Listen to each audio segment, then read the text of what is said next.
acara yang kita buat ini memang bermanfaat untuk masyarakat. Cuman menurut saya Pak, ini belum saatnya. Masih banyak tanah masyarakat yang belum terbayar dan itu jadi problema di kampung. Mulai dari tenaga publik sampai ke sumber batu. Dan acara kita ini Pak, apakah sudah diterima oleh masyarakat? Karena yang bapak-bapak undang ini dan kecil itu hampir dan tokoh masyarakat, bukan masyarakatnya. Ketika kita paparkan ke masyarakat kita, belum tentu masyarakat kami menerimanya Pak. Kita katakanlah di sumber batu, kita tanam ubi dan ikan, sekali diinjak gajah habis semua. Jadi itu apa itu?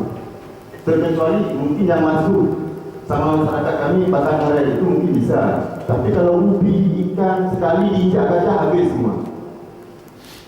Kemudian di Penada Cu, wilayah pelabuhan, katakanlah kita buat negen ataupun tempat pelihara ikan, nggak ada lagi lahan Pak, semua dah bayar sama MIPA.